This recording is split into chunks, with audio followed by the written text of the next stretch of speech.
ငါဟာလို့ပစ္စည်းတစ်ခုကိုငါဟာလို့အတိမတ်ပြုလိုက်တာနဲ့တပြိုင်နက်ကိုဟာလို့သတ်မှတ်လိုက်တာနဲ့တပြိုင်နက်အဲ့ဒီပစ္စည်းဆုံးရှုံးနေတာတော့မှစိုးရိမ်လာတယ်ဆောင်းလျှောက်တော့တာကိုဟာလို့ဆိုလို့ရှိရင်တော့လုံညုံအောင်လှုပ်လာကြပြီလေကိုမပိုင်ခင်ကမဆွဲလမ်းဘူးဥပမာအိမ်အစ်စ်တစ်လုံးဝယ်တယ်ဆိုတာအိမ်အစ်စ်တစ်လုံးဝယ်တယ်သွားကြည့်ပြီးတော့သဘောကျလို့ပတ်စံချိလိုက်ပြီးကိုပိုင်သွားပြီဆိုဒါအဲ့ဒီအိမ်မှာမဆွဲလမ်းမှုဖြစ်သွားတယ်အဲ့ဒါကြတော့တဏှာဆွဲလမ်းမှုလို့ခေါ်တယ်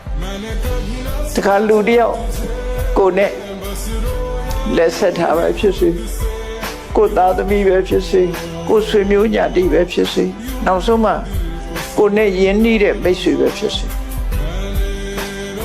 ပစ္စည်းပေါ်မှာဆွဲလန်းတယ်လို့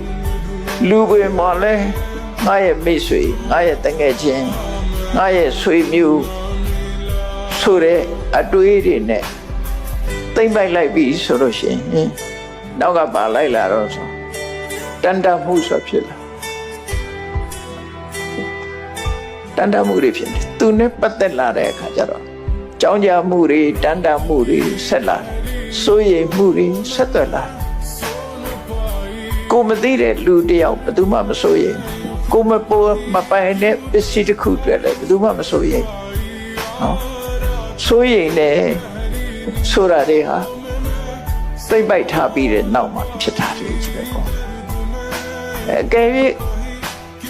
ကိုကအဲ့ဒီအိမ်ကိုရောင်းပလိုက်ပြီးဆိုလို့ရှိရင်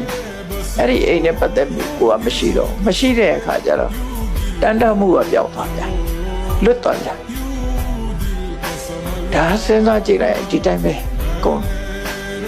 လူချင်းမှလည်းတယောက်နဲ့တယောက်မတည့်လို့ခွဲခွာလိုက်ကြပြီဆိုလို့ရှိရင်တန်စင်ပြတ်လိုက်တာနဲ့မပူပန်တော့ပြန်ဘူးအဲ့ဒါဟာသစ္စာပြောဟောတဲ့တရားရဲ့လက်တွေ့ကြတဲ့သဘာဝတွေပဲဒါဘုရားတရားတော်ဆိုတာဒီတကယ်ဖြစ်ဖြစ်နေတာတွေကိုဟောတာကိုကပဲချော်ပြီးတော့တွေးနေကြလို့ကိုကအတွေးချော်နေတယ်အလွဲထင်နေကြလို့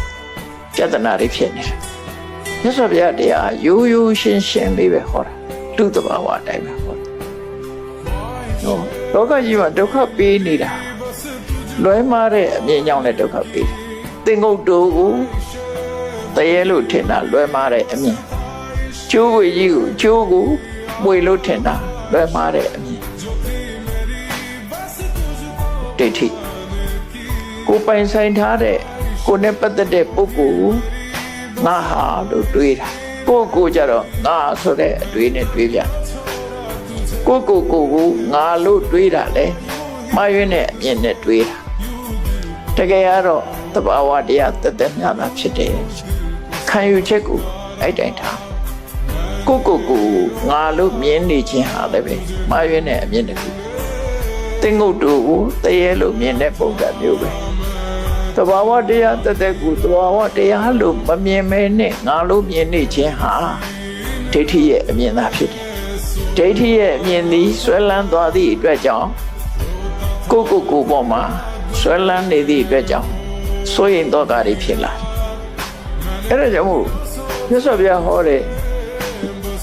ဥပါဒာပရိတတနာအဲ့စကားလုံးလေးကိုမှတ်ထားဖို့လိုတယ်နော်